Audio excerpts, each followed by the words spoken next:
Hello, and welcome to the 36th episode of Rambling Weekly. I have another guest because I like having guests. So, we're going to talk about dreams and goals and all that sort of fun stuff. Are you ready to talk about it, Zach? I'm absolutely ready to talk about Taylor. Well, we'll get to that after a little bit of a bumper and then all that sort of fun stuff. So, see you on the other side.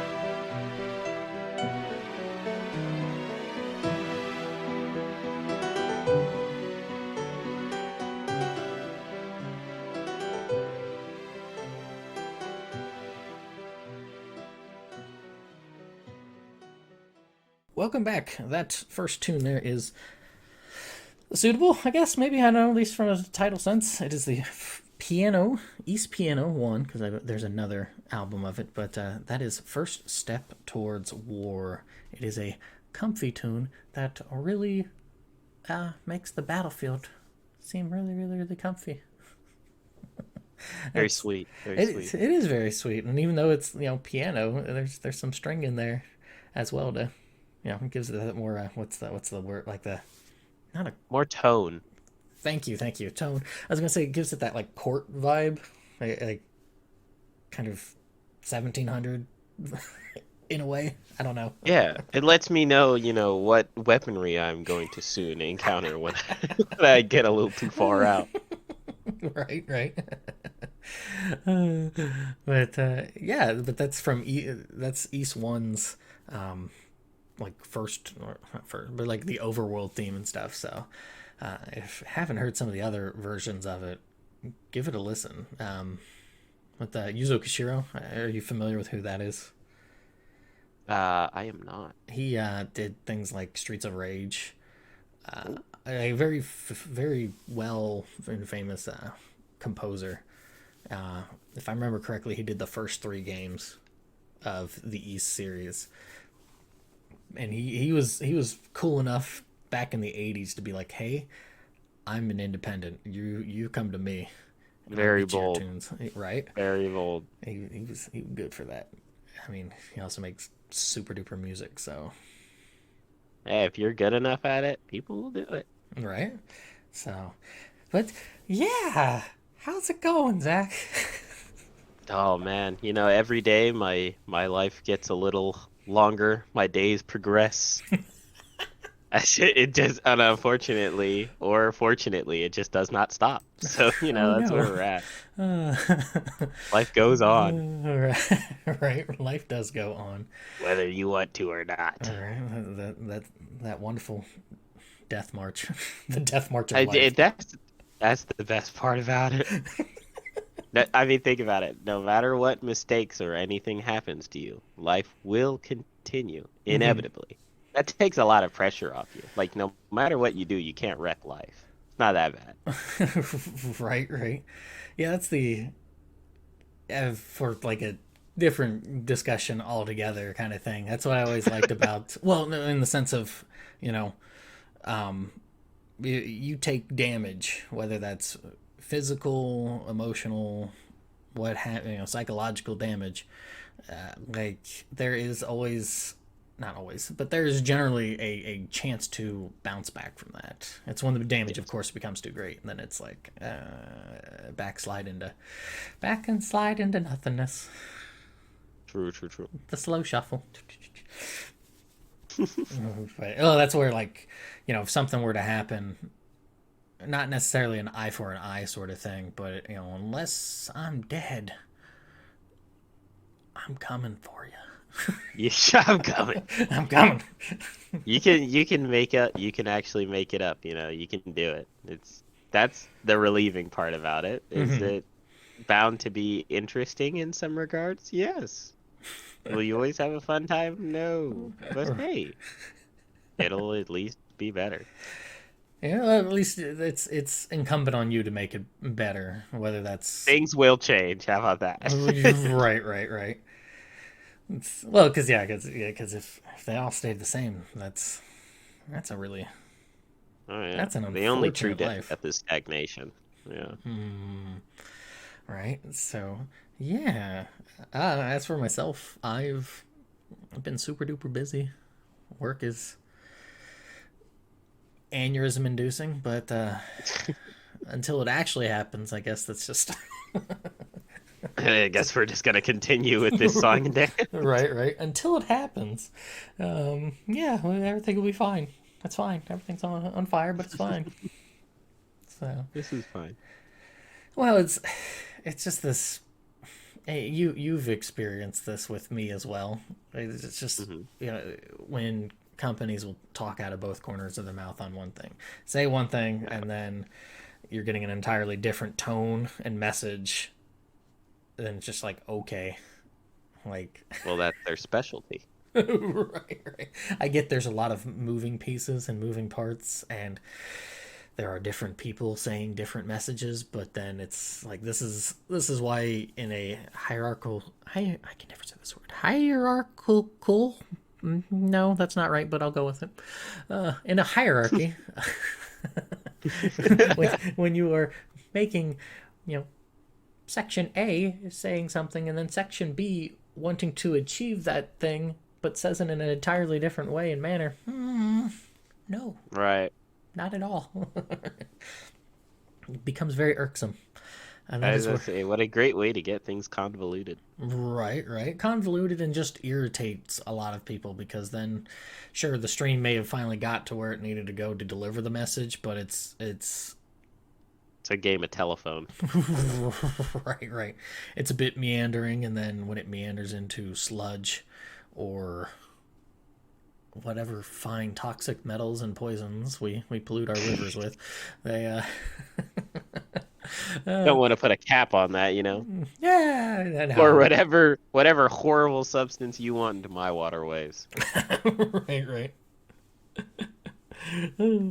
But yeah, let's say, have you in the let's say the openness of the internet, you want to introduce yourself properly, things we kind of started just went Yeah, through. yeah, yeah. You're right. You're right. That's probably a good idea. Hello. My name is Zachary. I'll be with you today. I am 22, going on 23 shortly. So young. Live in Columbus, Ohio.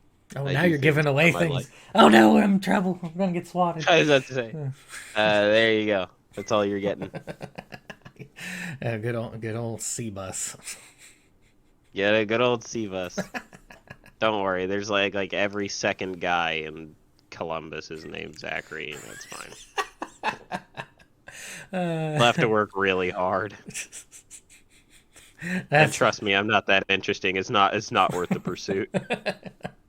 it is what it is, right? And plus, it's Columbus, so It's you would hope Columbus. they would I have have other things to do.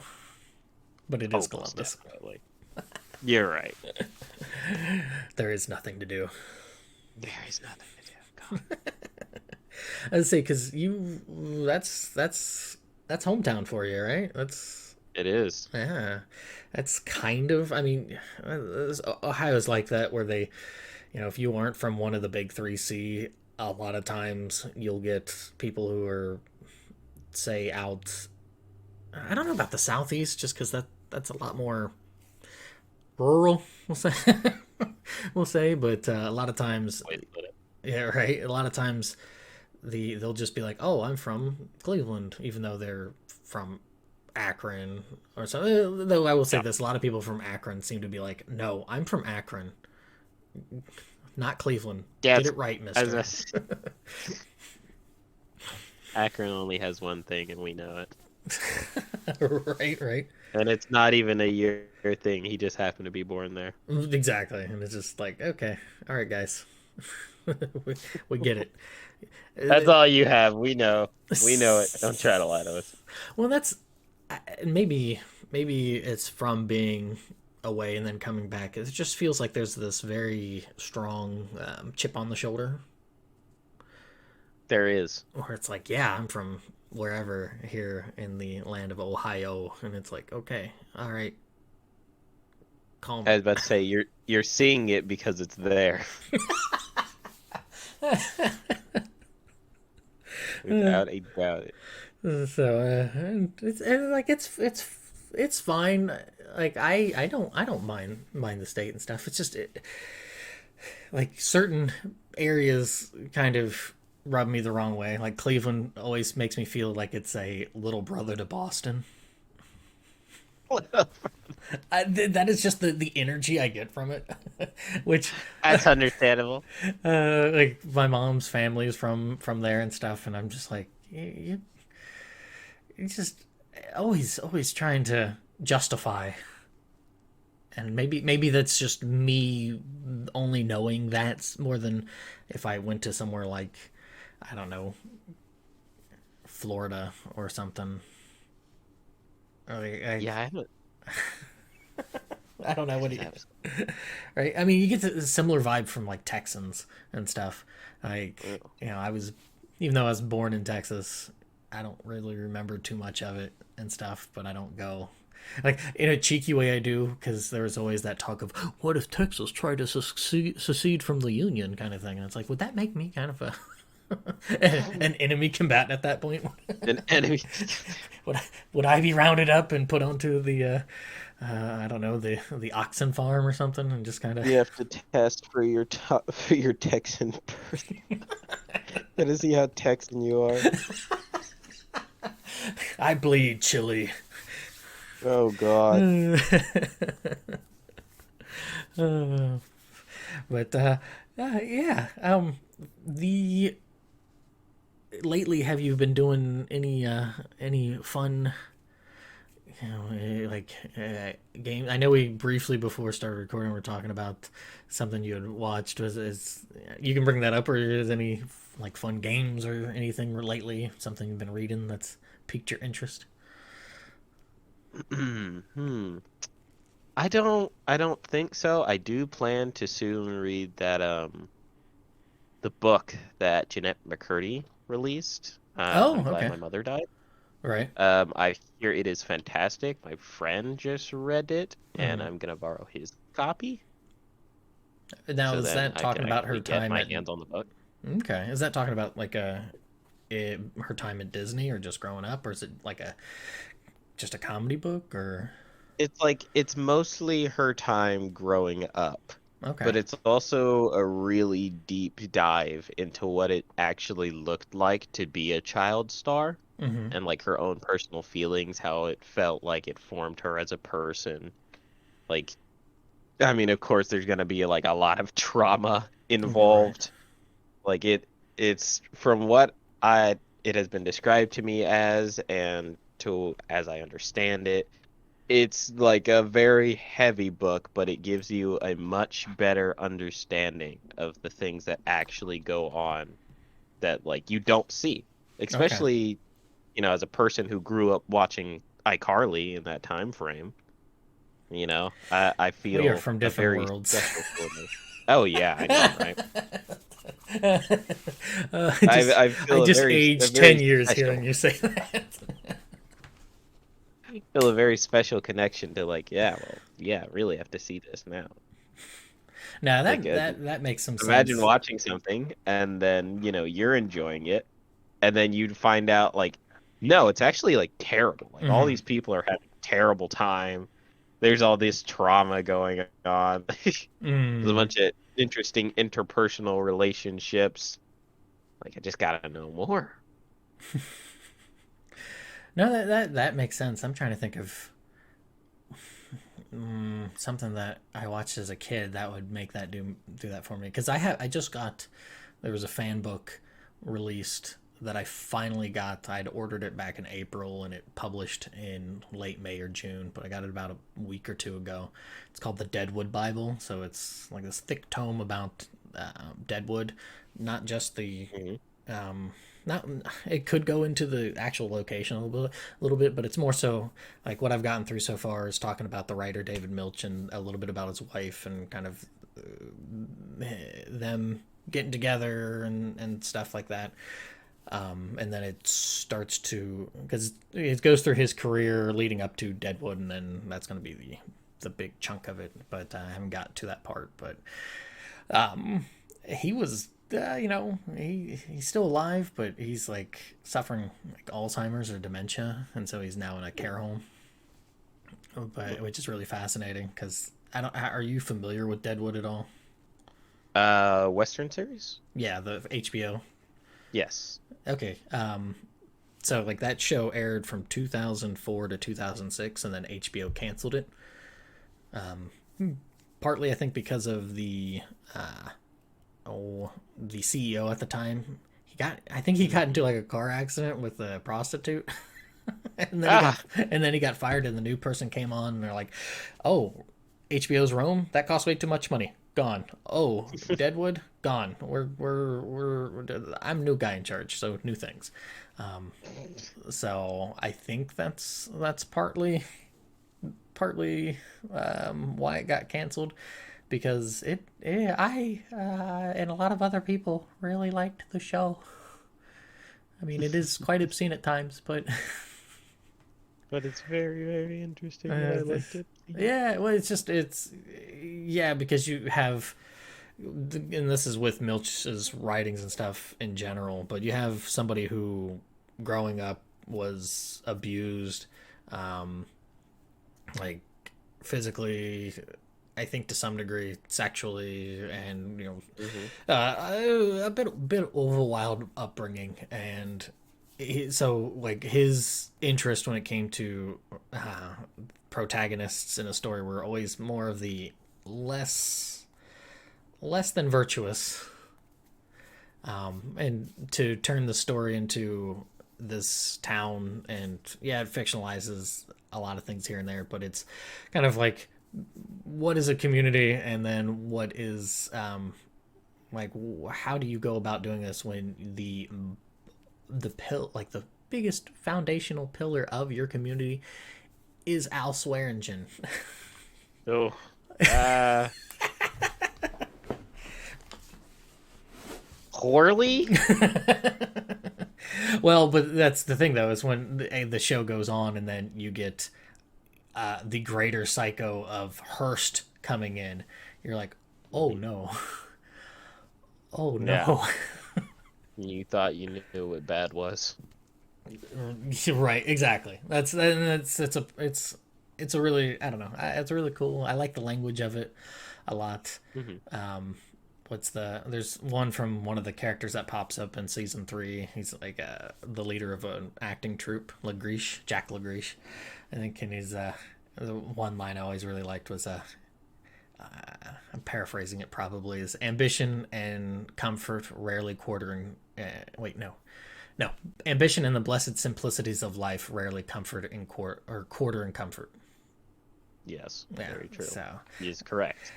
yeah, it's a really cool line, and I like it, and it's also really vulgar, which you're like, oh boy, okay, but Well, vulgarity doesn't necessarily translate to a bad story at all, as long as you can stomach it, I right, think there's a level of tactful vulgarity.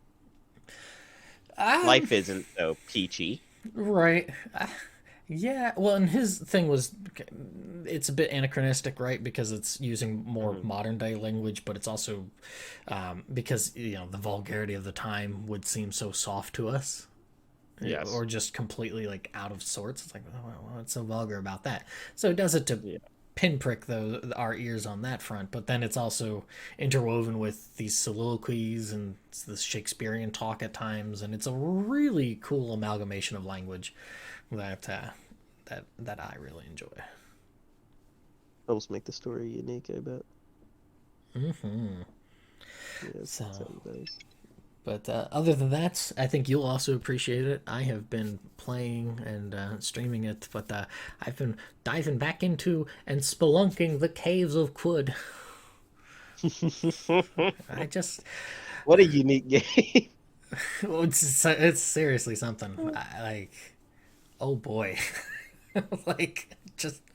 But it's what it's one of those that I'll play for maybe a month or a couple weeks to a month, and then I'll stop for 3 to 5 months, and then I'll pick it back up again. And of course, in that time period, I'm like, oh, I am dumb again.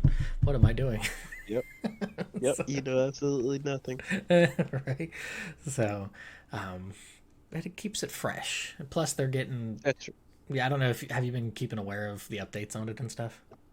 I have not. No, they still have the two legs of the story that they're putting together. Okay. That's still on the back burner, but they're putting together the last area from what I remember, the moon Mm, stair. yeah. So That's wow. It's yeah, been a long time coming. right. That's what 6 7 years they've been. Yes. So, and I think Seriously. that's the last area they have to put in. And I mean, if you look at the overworld map now, like the Deathlands are so tiny Mm. compared to what they were. Like they used to take up a nearly what a quarter to a fifth, or like a fifth or a quarter of the the overworld map, and now About they're fifth, just honestly. Yeah. yeah. Now it's really tiny because they have that horrible, evil Lake Hanan area. Oh my god. I really find it interesting that there is so much you can do in the game with it, being still unfinished. Hmm. But the fact that you can enjoy a game that is not yet finished and like be in its process of development is interesting. And I think it's got its ups and its downs, but Hmm. honestly, I think I like some of its ups more at times. And Caves of Good is definitely a game where I like its ups. I guess it would also depend on the genre, right? Because it feels Oh, like certainly. in certain games, um, if you have that slow burn to release, once it does finally release, it's kind of like just another day. Yeah, I it's mean, just another. like a few of my buddies, like one of my friends, goes by Sushi. We were talking about it, how like, oh, it's you have this like a game release. Look at Xenoblade 3. Xenoblade 3 gets released, and then 2 weeks later, if I don't really hear anything about it. No, no, I don't. Besides people making fun of the writing and the fact that they have Welsh voice actors again. Always sticking it to the Welsh. I It's not me sticking it to the Welsh, it's the internet sticking it to the Welsh. Right.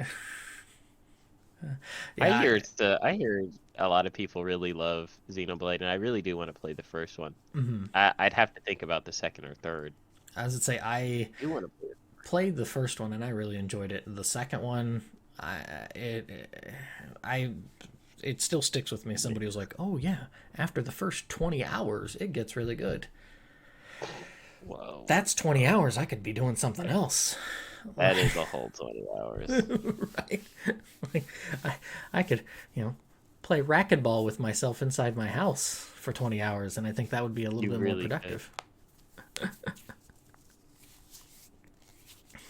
Yeah, that's a hard sell. Like, and the Trails of series, or Trails in the Sky, Trails of Cold Steel, Yeah, like I really like those games, but those are very much a slow burn sort of thing. So yeah, like yeah, you can only dabble in so many of those. yeah. Like you can slug through it, but doesn't necessarily mean it's gonna be your greatest time ever. Right. That or it's like, hey, you could read Les Mis, or you could just watch the Broadway. Like, Yeah. Very good point. Very good point.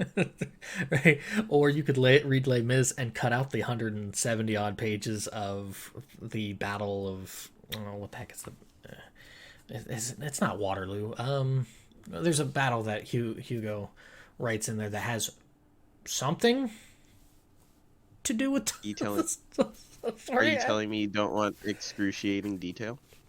Um, no, I don't. That's it. That's why I'm not a big fan of Tolkien. Like, I know I'm going to get Yeah. slaughtered for saying that, but it's just like I don't need like great that you can make that for your stories and stuff. This Yes. world building, but like I don't need all of this detail for something that really doesn't. It doesn't. Require it. Yeah, it doesn't require. It's a little too superfluous for me. I'm just like, whatever. Yeah. I don't I think there's a level of detail where it adds to the story and a level of detail where it detracts from the Mm-hmm. story. Like, it's very good to be able to describe something and let the audience know what you are envisioning. Mm-hmm.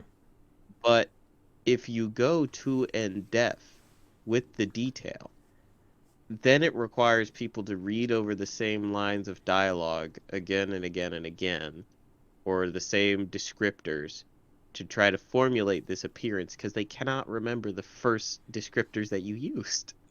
Like, it's Right. like at a point, there's a beauty of a picture because I can just look up at a picture and I'm like, okay, that's what that looks like. I'm like, oh Mm-hmm. yeah, his hair is red. I know that. But when you tell me that his hair is some glossy gossamer, like these different adjectives, like it's just gets a little hard to keep the image in your mind. Mm. Well, that and everybody has their own sort of default when it comes to a descriptor. So then when you start adding in all these different filters for it, it really starts to it could really muck up the image you're going for, right? That's true. And you're just like, okay, all right. Not to say that that's always the case. I just think of there was like a treant or something that he was talking about in either the first or the second Lord of the Rings book, and I just checked out. I'm like, I'm done. I can't. Yeah. And the thing is, you already have this vision in your mind for what a treant looks like. So it's Mm-hmm. not like you're not adding that much by going too far in detail. Mm. Like, we don't need to know the individual death of each crag, like it's all right. I get it. Right, right. And me myself, I that's why I actually prefer and this is going to sound hyper hipster, but the Worm Boris by Edison. Ugh. So, well, because I know people, yeah, I like that story. Like, I like the style of the story because it's written in an older English. It's just it's neat. It's not really like super. Um, I mean, it's not like Lord of the Rings is the story is hyper detailed to where it's like, oh, all these different layers. The layers is more of the history. Right. That's your layering there. Whereas with the Worm Boris, it's more of how it kind of turns back on itself, and it's like, oh, that's a neat Yeah. little thing. So it's a neat story, and it's only 400 and some odd pages, I think, something like that. It's digestible. But what do I know? Versus, as I say, versus something that is a little bit longer, I'll be honest. Right. Well, I Less like The straightforward. Hobbit. Like The Hobbit's just a nice little story. You go about your business. And you're like, oh. But Lord of the Rings is like what, 1,100 pages altogether? 12. Mm-hmm. So Just about. Or miracle. yeah, and I say this as a man who is halfway done with a story that'll be about 1,200 pages. So I could be all sorts of wrong. What do I know? I know Oh, nothing. most certainly good. Jacking into the wrong field, my friend. Right, right. Yeah, it is what it is. I do it. Writing for me has always just been more of a catharsis than a adventurous business path. We'll say. That's right. Probably as it should be. It doesn't put food on the plate, but Right, because you need to. right. But it does put food in the soul. It definitely does put food in the soul. But this is actually a good pivot. And we'll have a little before the bumper here. The topic for today is going to be talking about, what is the purpose of our dreams and goals, especially when they become impossible. But also Hmm. some interject some personal ones as well. Okay. So, yeah, we will return after the boomer.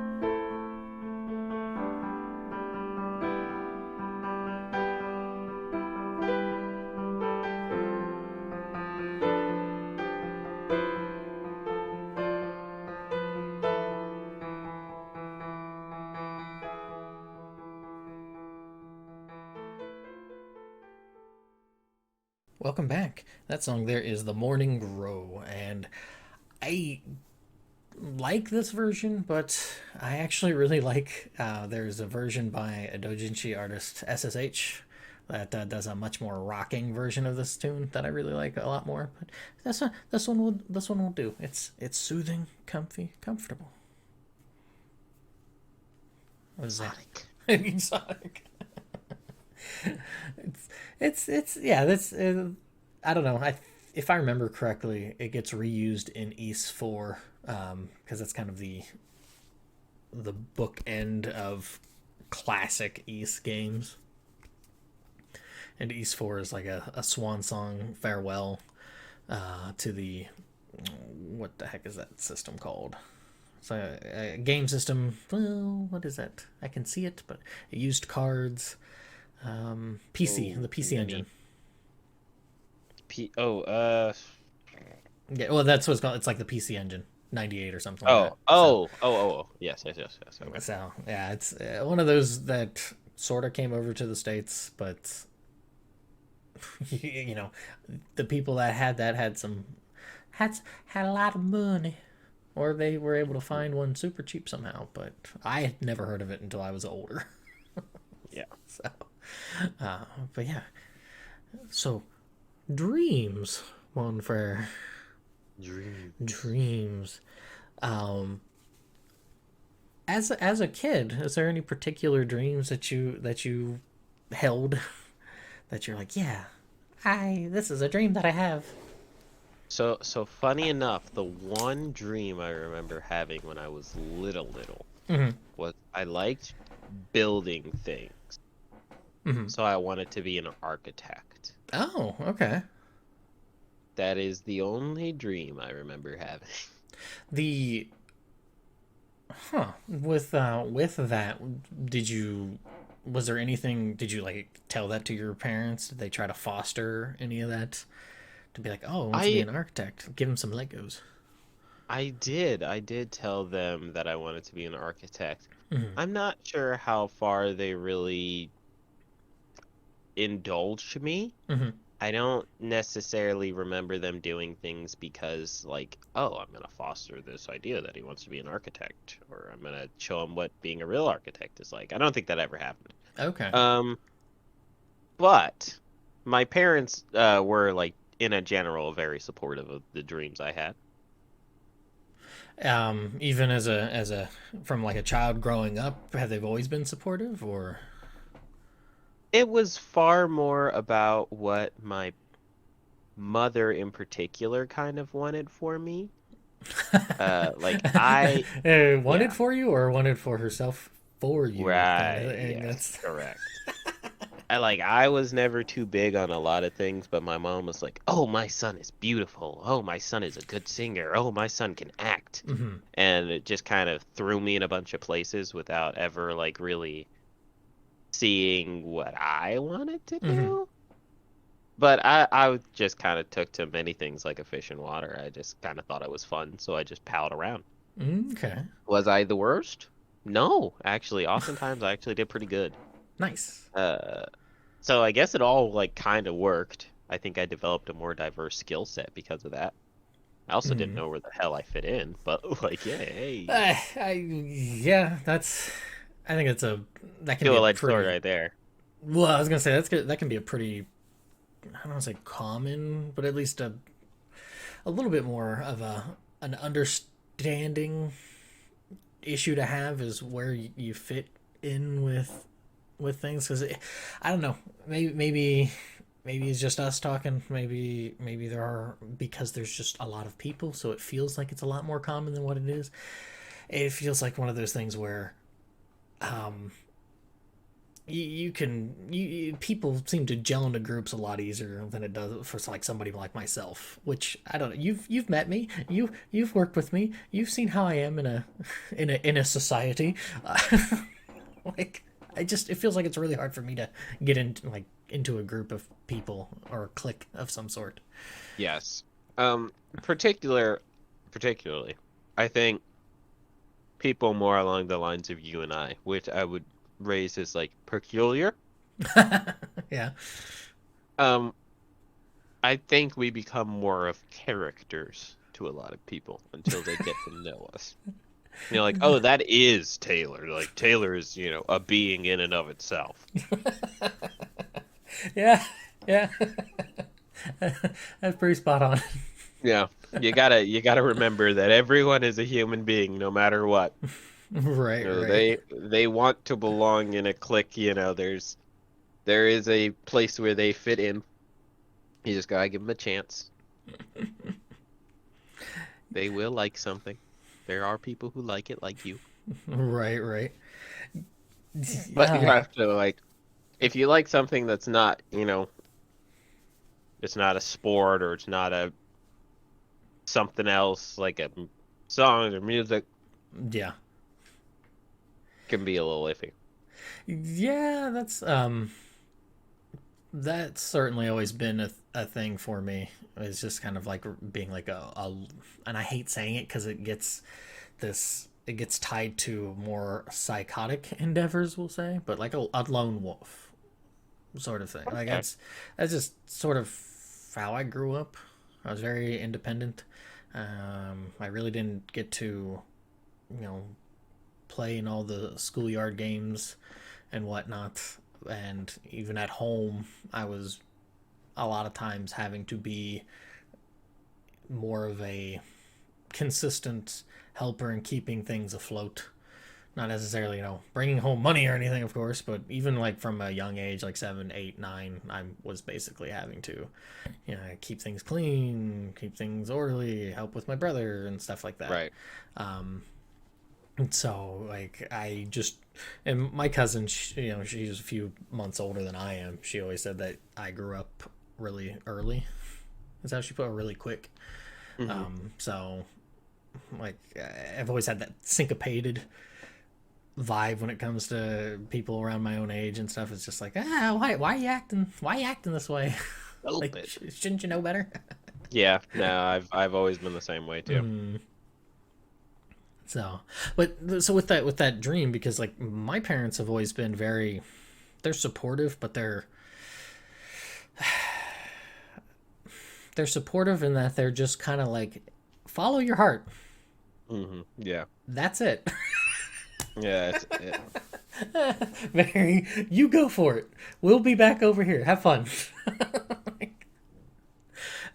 Probably not the best way to go about it, but I can't fault them for that. I was the first child, so errors were made. hmm So, but yeah, I think there is definitely a point to be made about helping give your child direction mm-hmm, while letting your child explore different possibilities. mm-hmm. But I think if you don't give them a specific direction, I think it's very easy for them to just meander about and get kind of lost in everything that is possibility. Well, especially nowadays with the advent of the internet and so Oh, much at tons. hand, there are no blinders. Like horses need blinders if they're walking or carrying carriage across the road and stuff because they gotta focus. Now they have Sometimes focus. Yep. you gotta develop that focus. Oh I, yeah, you know, way too much for a kid. right? Like I think I got lucky in that regard, in that being in a smaller town, being as destitute, poor as we were, there wasn't a lot of frivolities that were afforded to me to kind of get lost in. Yeah. So, yes, certainly I had an NES and I could play some video games.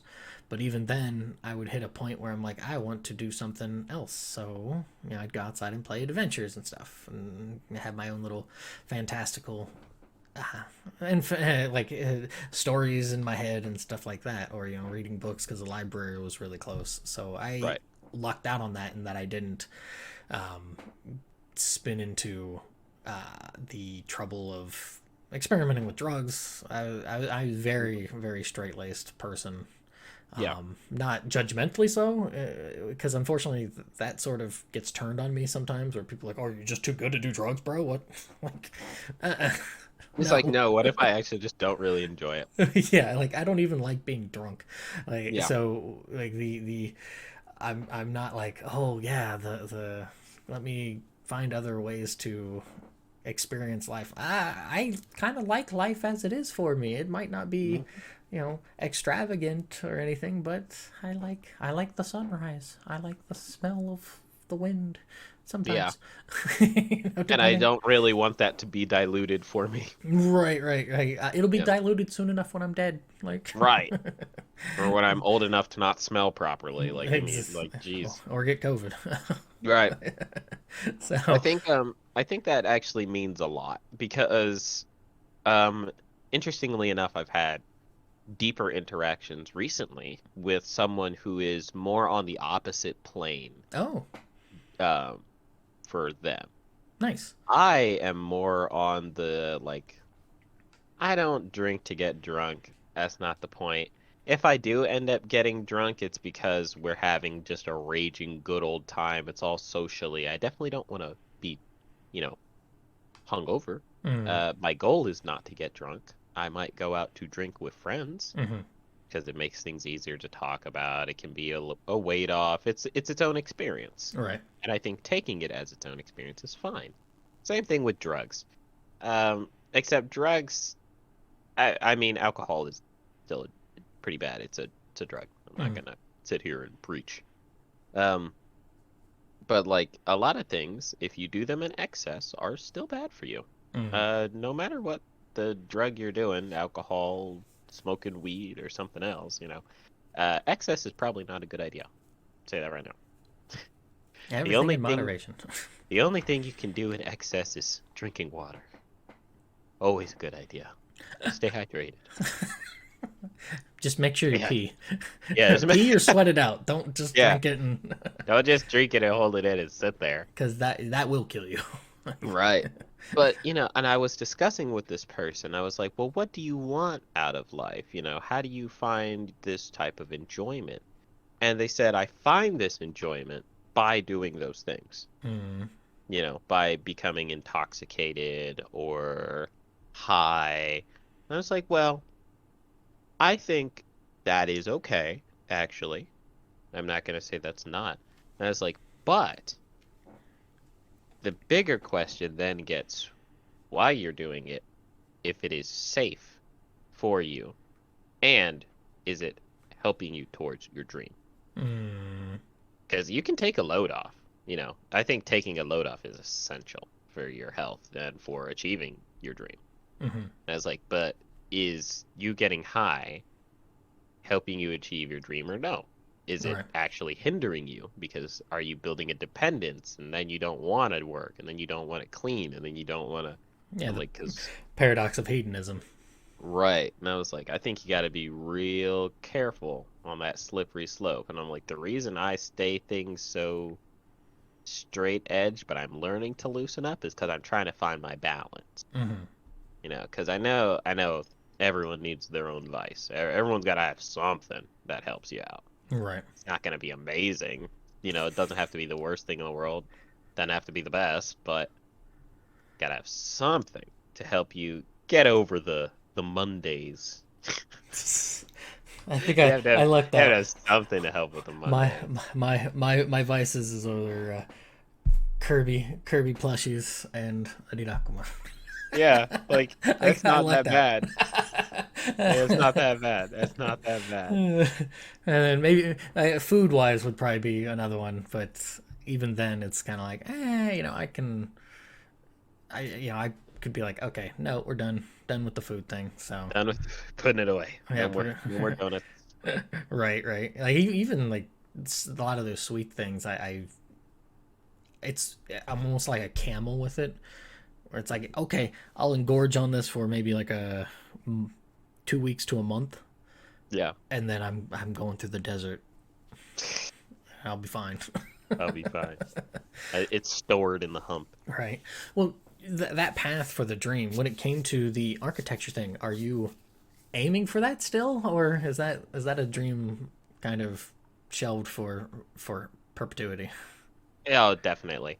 I find it enjoyable to still build things, to still look at the structure of something. Mm-hmm.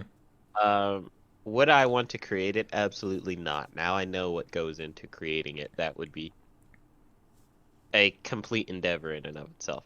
One Mm-hmm. that I would enjoy, probably, but the answer is probably. And the amount of time it would take me to figure out if I really enjoy it, uh, not worth the potential risk of not enjoying it. Mm-hmm. My new goal is to become a firefighter and to pursue that passion. And that is something I do know I do like. So I also, in terms of dreams, sussed that out Mm-hmm. through a lot of introspection. And as unfortunate for the other person as it was, a myriad of interesting EMS related situations in which I was able to respond. Mm-hmm. Like this was after your time there, but the job that we worked together at, a Yeah. man had fallen on the ramp, Oh, like the one and leading down into the. oh yeah, How do you do that? he was just carrying something and tripped. Okay. But Okay. as unfortunate as it is, he landed on the metal lugs that Oh, held the railing ouch. to the floor, Uh. and it definitely like pierced his skull. Like you could Oh see it, wow. and he just started gushing. Don't want to get too graphic, but it was not pretty. Hmm. But I immediately, I heard a scream. I heard the noise, immediately ran over, and started to try to organize the situation. Ran over to the guy, held his blood in, like tried Hmm. to hold his wounds, turned him on his side, all of the above that needed to be done. Hmm. Searched him for ID. Uh, if you haven't already, this is going to be your message to put in emergency contacts on your phone, please, for the love of God. Um, do that, do that, everybody, please. Hmm. But yeah, that was like a situation where I was like, huh, you know, this is completely uh unprecedented. No one planned this. No one wanted this to happen. Hmm. But to be able to be there for somebody on their unexpected worst day, didn't see this coming, uh, to be there for somebody is it's a very good feeling. Uh, and I know for me that that's definitely what I want to do. Hmm. But I only know that because I was bold enough to try to take the opportunity. Hmm. Yeah, I could. Some things you can feel in your feet.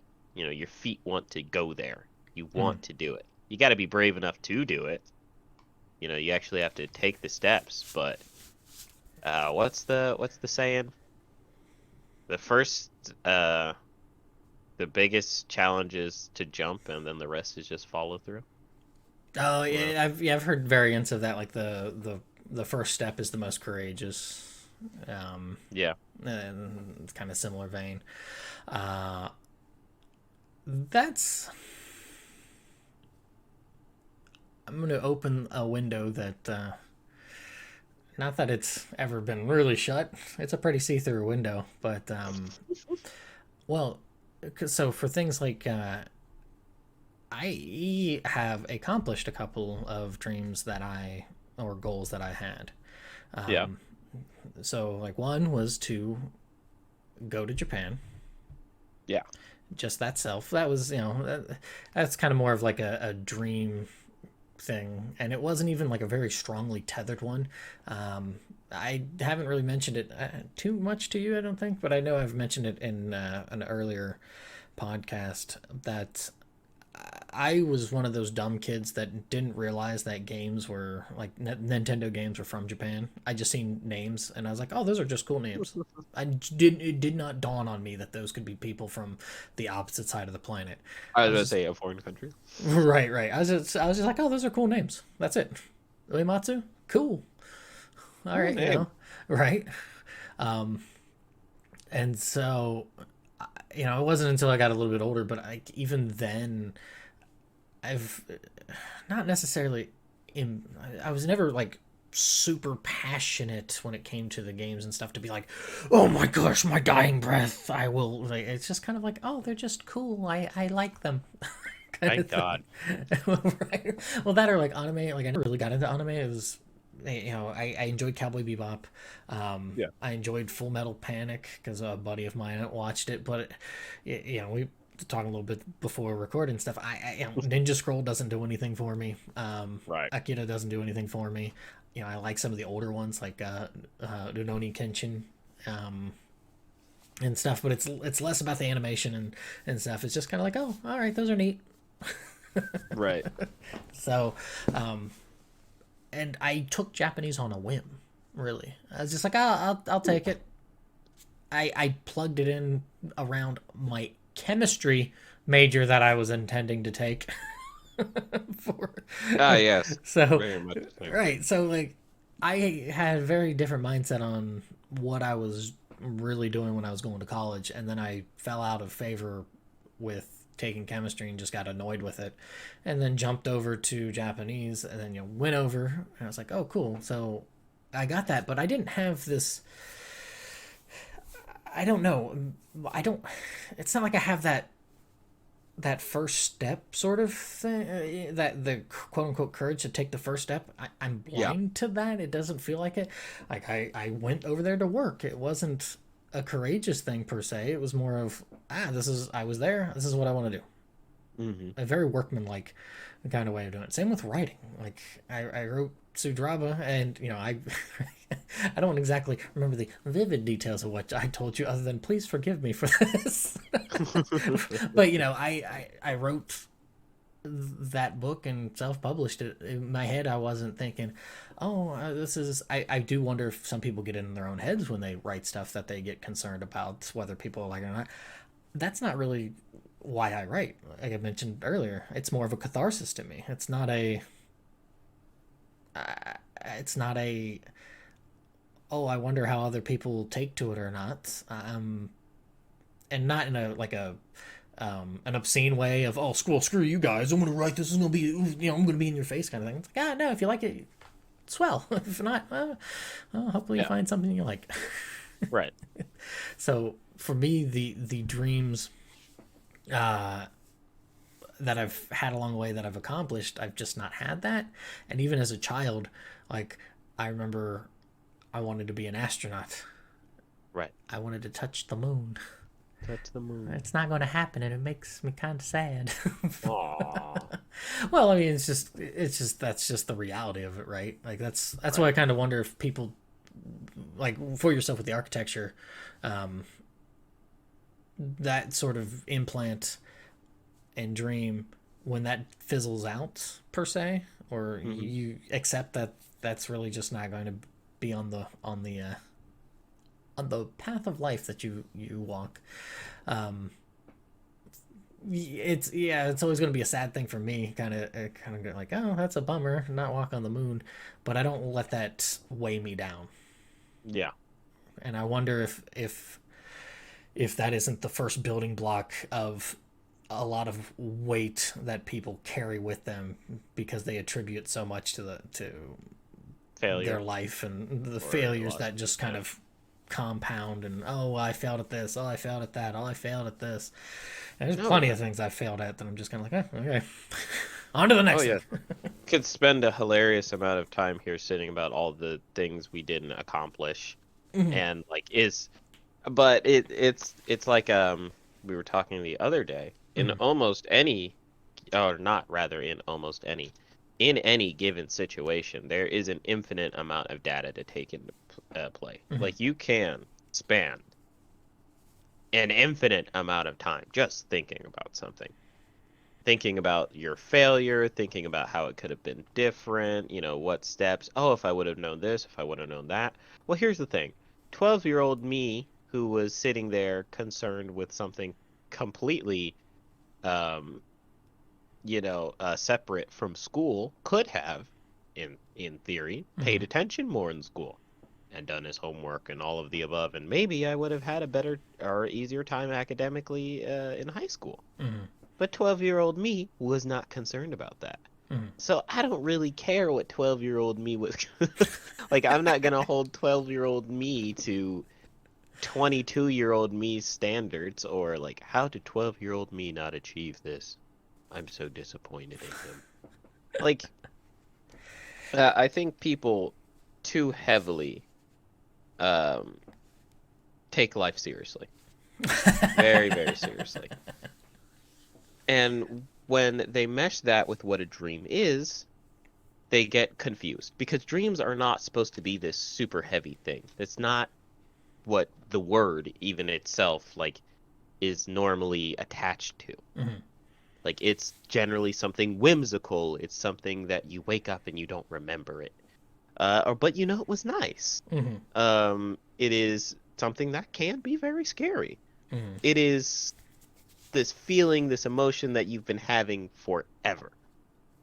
Whether it's intense or dull or, it's somebody else's dream or it's a dream you need to give up, a Mm-hmm. dream you need to pursue. Because sometimes if you do think about a dream long enough, you actually do remember things about it, and then it feels fantastic. Mm-hmm. Maybe you do need to chase the dream. But not one is the correct answer. A lot of it is still your perception of it. Mm-hmm. Like I've had really scary dreams. But and this is coming from a person where I used to have night terrors. So really Oh, scary dreams. okay. The worst case is I've almost suffocated in my sleep multiple times. Ooh. I had to go see a sleep therapist, a good old sleep doctor, Mm-hmm. and they taught me how to have more direct control over my dreams via Lucid dreaming, kind of. lucid dreaming. Yes. Okay. Can't do it anymore reliably, but I could do it reliably when I was younger. After they taught me how to do it. But are you having night terrors any longer? I am not. I no Mm. longer have night terrors, but my dreams are still very vivid. Okay.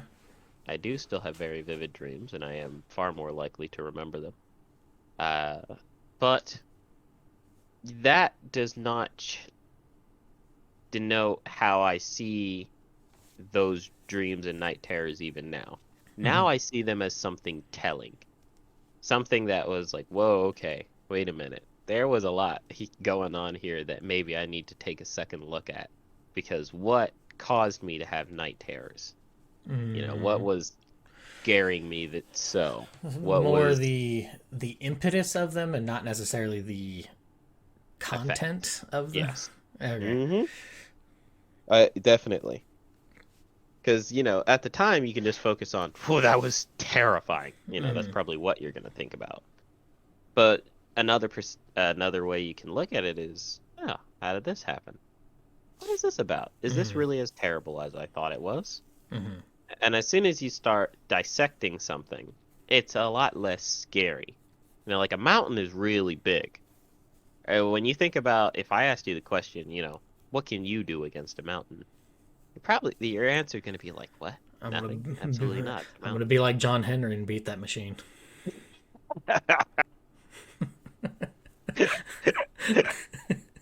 But oh, I apologize. Or I'm sorry. Give me one moment. Yes, but this idea, is something completely separate from what has occurred. You Hmm. can, in essence, completely change your viewpoint on dreams, what they mean to you, how you respond to them, Mm-hmm. and that is going to always be up to you. you might not be able to really do it when you're younger, of course. No, when you're younger, you just experience things, you're more taken with the wave of life. Mm-hmm. But when you get older, you do have the ability to change. You You get can the see the world in a different way. be a little bit Ah, more crafty to be able to direct the ship as opposed to being like, oh, it's a bunch of wind. What am I doing? Ah. right, you gotta sail with the wind even if you want to go against it. Right, right. You just need to understand what to do, and you have that possibility when you get older. And I think people take that for granted. They're like, "Oh, I didn't achieve my dream or so on." I'm like, "Well, maybe you just shouldn't have. Mm, Maybe you should learn from that dream. I'm sorry it didn't happen. I know you really wanted it, but what if there is something out there that is very satisfactory to you, and you're just missing it completely mm. because you're stuck on this idea?" Yeah, you get the people that are too focused on looking at their feet while they're walking down the Right. path, and I'm like, that will screw you. yeah, it'll. I mean, you're still walking. That's not changing. That's not changing. Right. You might You're want to always get with walking, it. Yeah, you right? might want to get with it. Well, and that's It'll be a lot easier if you do. the failure part, especially when they're reflecting, and it goes like you get that with a lot of people who lament, "Oh, high school was just the most wonderful part of life." Blah blah blah blah blah. Okay, if you think I didn't even have a bad high school experience, but I'm still like, if that's your, if that is the pinnacle of your life, I'm sorry. Yeah, I'm sorry, I'm honestly. right. Like it's there. Yeah, there's so many other wonderful kits in the tool bag that you start to get at different parts of life, and some of them rust out and dull, but you get different ones to put the puzzle together.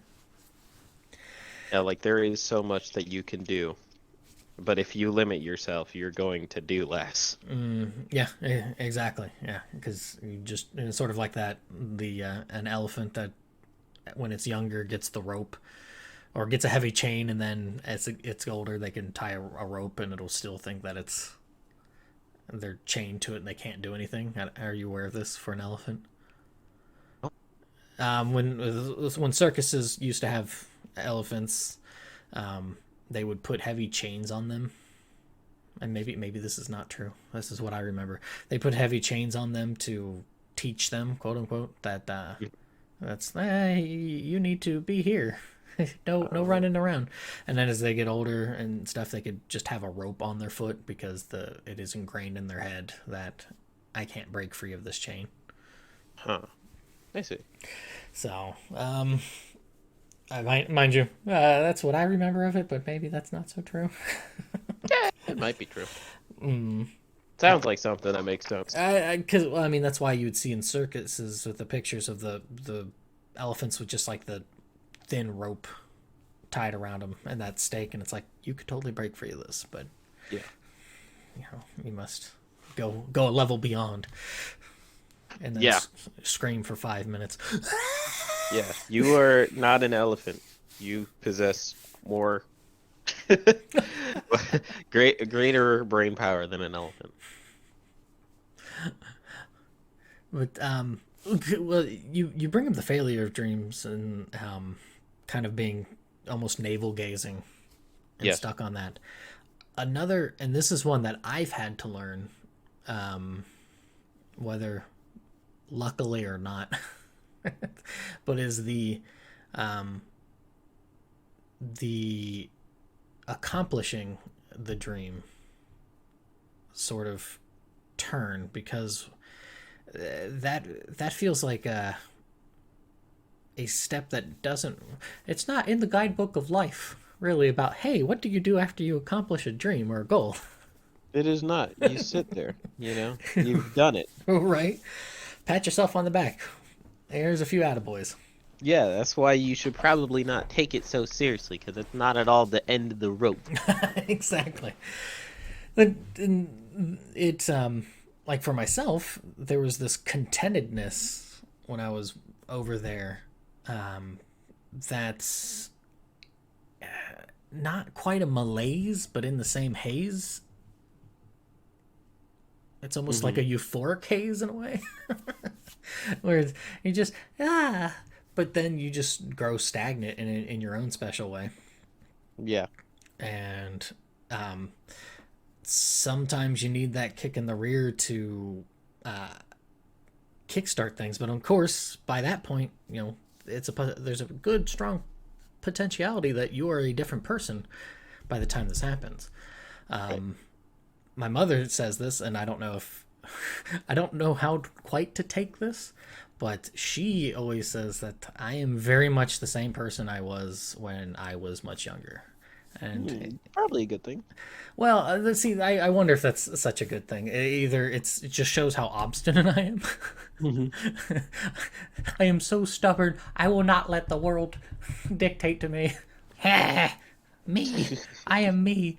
Either that, or like you can see it as a positive of that's I will be that stone pillar. Taking the waves, lapping from the waters and whatnot, and it'll just erode me enough until I die, and then that'll be it. But or maybe there's just not enough. I haven't received enough trauma to destabilize me enough. And I'm just waiting for that one little push, As I say, don't worry, it'll come. right? It always comes along. Um, but yeah, she's always said that I've been very much that same person. So when I did accomplish that goal, and I had that bit of quote unquote contented downtime,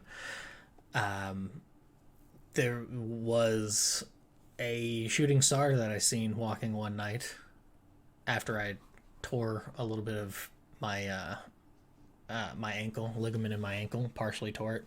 So I was getting back into walking again, and I seen one, and it made me sad because I didn't have any dreams Hmm. to like be like, oh, what's kind of dream that I have, and that was the impetus to kickstart me back into writing because I had given it not necessarily given up storytelling sort of stuff, but it had really fallen by the wayside because of going to school Right. and just how obnoxious writing classes and workshops were, because it turned into less about writing and more about let me be your friend. I'm like, no, this is not why we're here. Right. This is a place of education. We're here to learn. Thank you very much. So but with that, like I was able at least to, fortunately enough, seize that fire spark, obstinance, stubborn drive, Hmm. yeah, to want to write. And even after publishing, self-publishing Shudraba, I'm nearly done with the next, like another book. So like it's not, it hasn't, that fire hasn't subsided. So Right. I don't know if there's any goals like that for yourself, because I feel like people do experience it, but we don't either take note of it. Is like, oh, graduating high school, oh, graduating college, those two in particular, or even like getting a good promotion. We hit those marks, and then it just, the bottom falls out. Hmm. Lots of people hit extreme stagnation afterwards. And I don't know if you have an example for yourself that you can think of. Mm. I think for me, so like my father isn't quite like my mother. My mother is like more ambitious, I would say, Okay. more dream driven. Mm-hmm. My father is more practical. Mm-hmm. Um, but also it's part of his life and it's how he survived. Like it makes sense for him to be this way. Mm-hmm. Um, but when I hit management at our job, took your old position, I was, my dad was like, "Oh, fantastic." He's like, "Well, you just keep this up." He's like, "Then you can be a store lead and then you can do this and do Mm. that, and then you rise up the chain. I'm like, what part of you makes you think I want to be here for any real length of time? Like, well, it's a great job, and I'm like, that's a terrible job, Mm. terrible.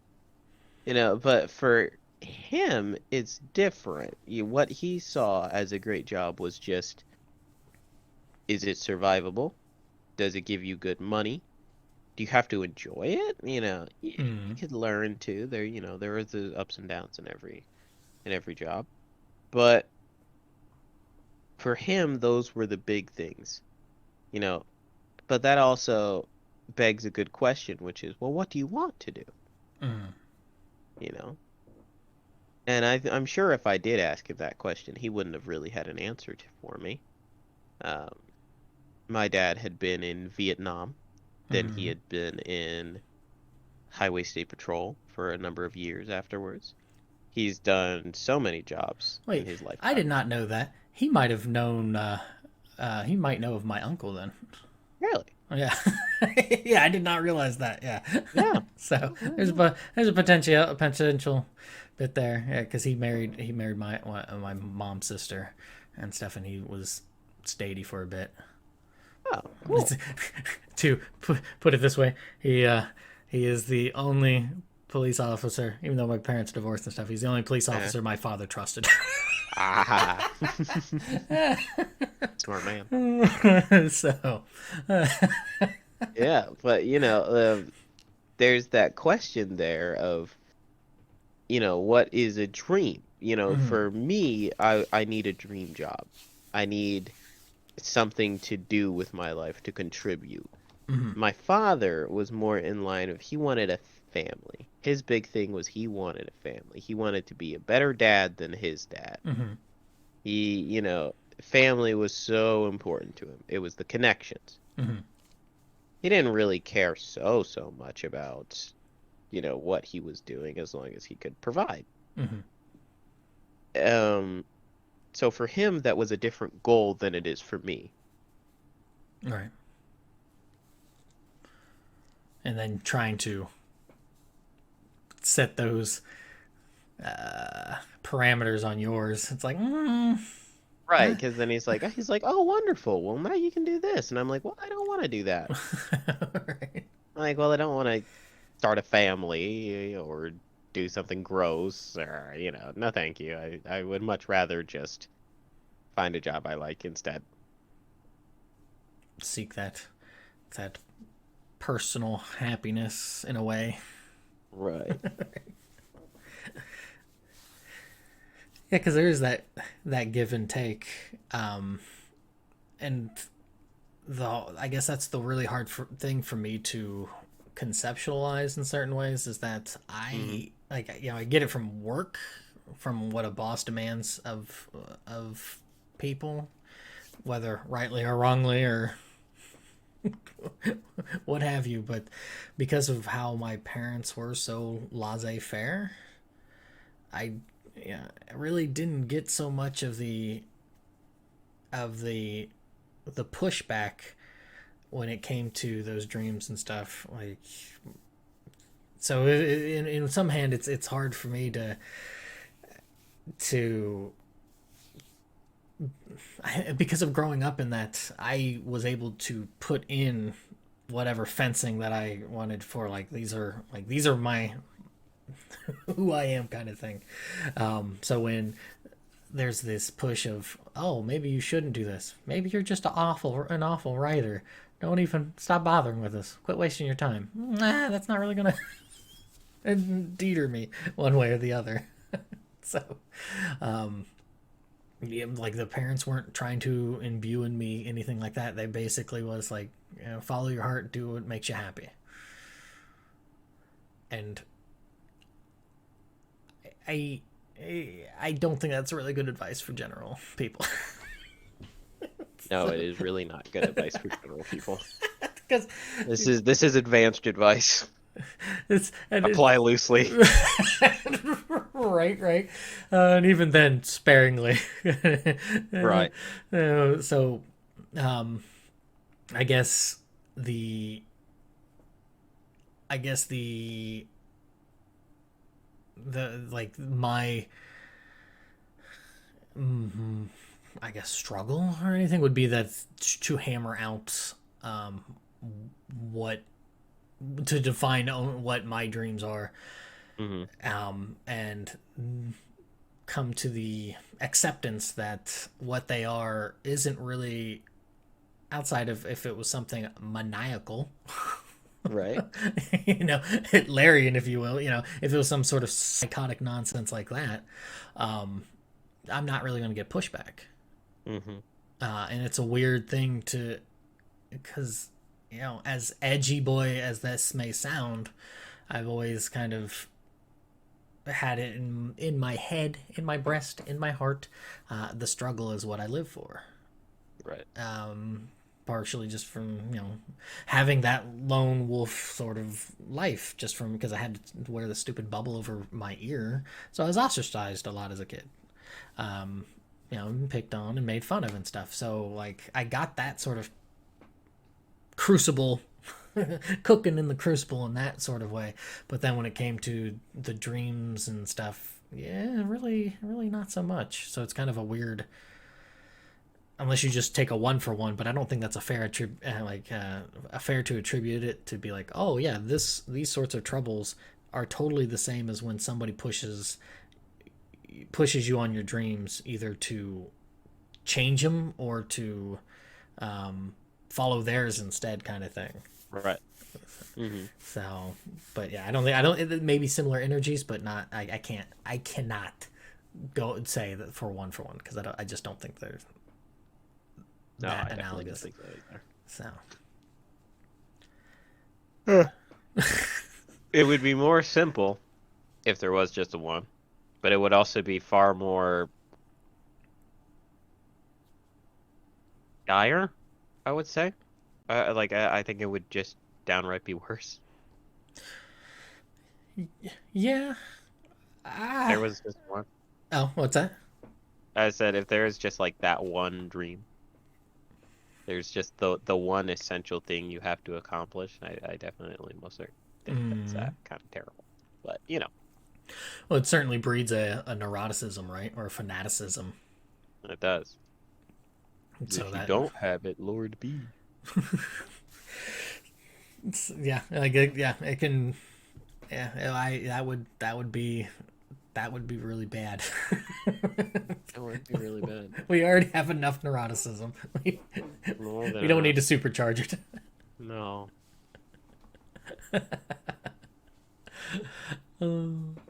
As I say, with the with then this looming large for you, because I know you've here and there have updated me on how you're, because that's you've I would guarantee that you've picked this up on how I am as a person. I'm very supportive of people wanting to go for their dreams. I because they're really important. That's why I tried to feed the fires a little bit, not necessarily in the sense of just straight up go get them, tiger, but just asking about them and showing not just like an invested interest, but also just like making in a way trying to be the reminder, the little Jiminy Cricket about it, like, hey, you have dreams, like kind of thing. To see, you know, ask about them, but also to see, like, ask to see if you have a mindset or a game plan on how you're trying to tackle those goals, right? Right. That's what I normally do. Like I'm the one of those kind of weirdos. Hmm. So, with the firefighting goal, how much closer are you to tasting it? I am far closer than when I first begun. Far, far closer. Mm, Um, a lot of it is training that I need to do. mm, I'm ready for that training now, and I would not fail, so that's a good thing. Still have a lot to go. It will be difficult, but you know, I'm here for it. I'm interested in seeing what will happen now. mm. Is it necessarily easy? No. I don't even, you know what? I said I was closer. I am closer, but it will still be like a long way off. Mm-hmm. There's like I have to get my certifications still, and after I have my certifications, I have to find a place that'll take me. Mm-hmm. And then even then, that's normally about 8 months of 8 to 9 months of being volunteer at the shortest. Mm-hmm. So, how it will all shake out is I don't know. But I know that still at the end of the day, I find this more interesting, satisfying, and even in the potential. And even if the failure of first achievement, the second achievement is still up there for me. Mm-hmm. Okay. The when you're saying that, it totally made me think of Hercules Go the Distance. Oh my God, I'm trying.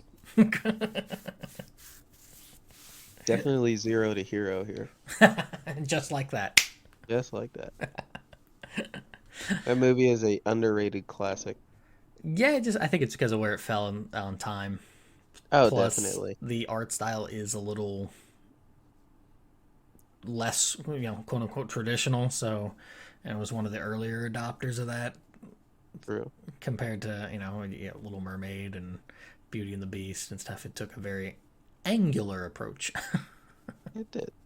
Huh. So, I don't know why I'm like sort of surprised at this, but Hercules came out in 2000 in not 2000, 1997. yeah. Oh yeah, I remember. I remember it came out. Uh, But I'm old and ancient and aged Ooh, and decrepit. venerable But elder. terrible. But still, I try. Because that's all I can ask of myself. I'm one of those weirdos.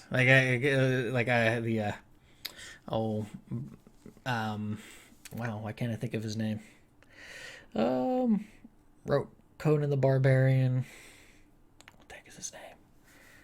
Oh, that's gonna bother me. I'm gonna look it up because I always forget things when I need them most. Thank you, internet, for telling me. Robert E. Howard. There we go. There was in particular Robert E. Howard character called Bron Mockmorn, who was basically the leader of the fictionalized version of the Pict people, Hmm. and he's supposed to be this, thinking lines of like Conan and what Cole the Conqueror, that sort of thing. This just super sweet, awesome dude, but he's like the leader of a bunch of backwater people who have slid into not like degeneracy, so to say, but they've like just slid into a less than ideal people, Yeah. and he is the last of the leaders, and he is having to fight off like the Roman invasion and dealing with that sort of thing, and he knows that his people are coming to an end, but he still fights against it. I like that kind of spirit, so I guess I try to embody that. Like that's just a charming quirk that, despite it all, I just kind of laugh at the face of fate and just be like, all right, you come on, let's bring it, Ungar. on guard. So, I would say we will put a pin on this and we'll take a little break and then we'll do the quote section real quick, if that's all right with you. Okay. Okay, dokie. We'll be right back.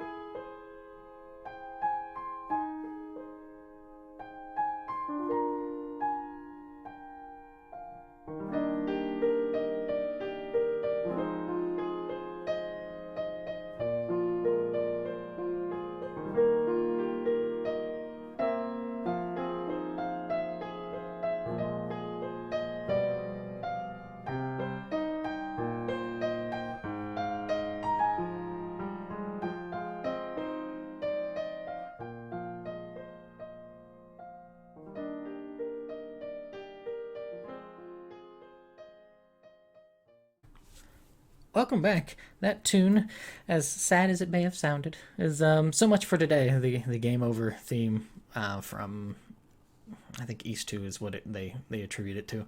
I heard this when I was driving home from being at a school that I wasn't teaching at, and they had a kind of a thank you celebration sort of thing for the teachers that were no longer teaching at that school, and I was invited to come back the year after, and we did that, and that played on the radio because I had albums and stuff, CDs of it, and I played it, made me sad, and I cried.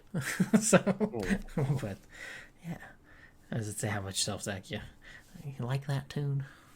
I do. So, yeah, so it is the quotes section, and do you want to lead us off?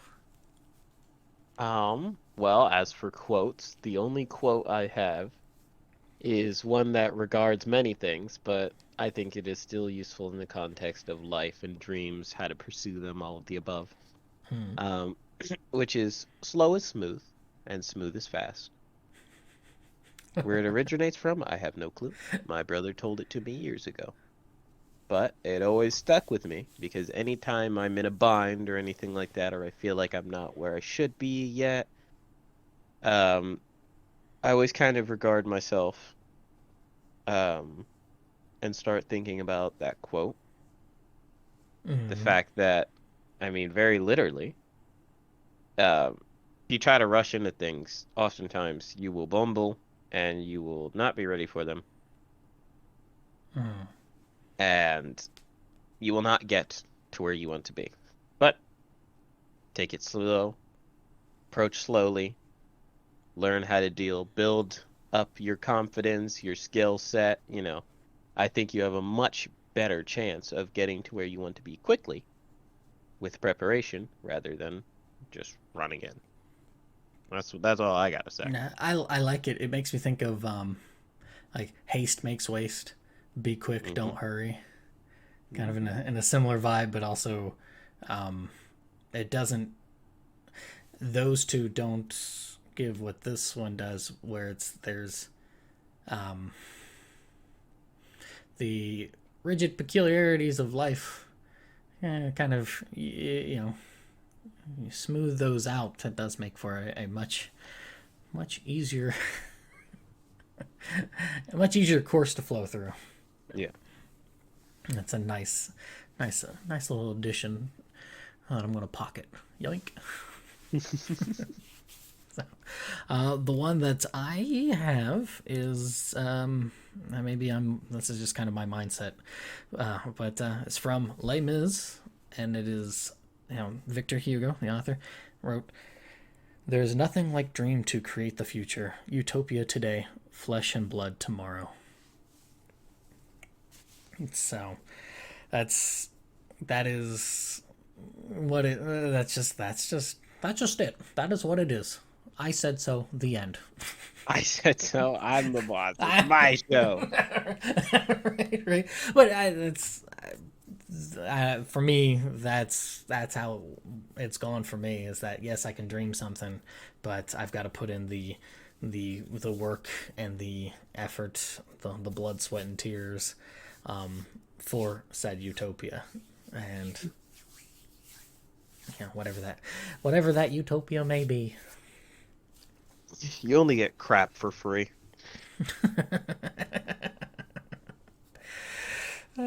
Well, I mean, I used to be a little Gavroche when I was younger, so but things do change. Things do change. So, any last comments, jokes you want to tell?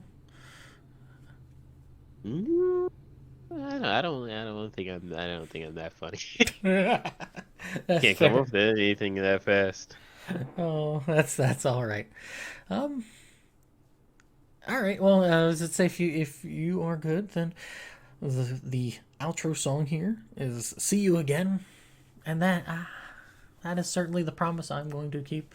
Unless I die, then I apologize. Aw. In which case, my bad. Yeah, right. My my bad. All So right. Yeah. So, anything you want to plug or say, hey, check it out or something? Or Um, at mental health. okay, on Do that. Do that. just search it. Do that one. Just keep up with that.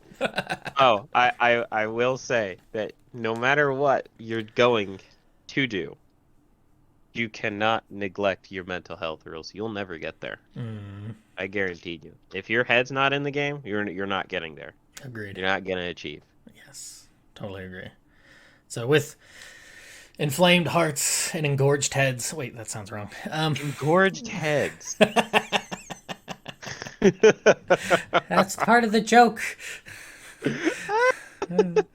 So with minds alit and hearts aflame, venture forth. Venture forth.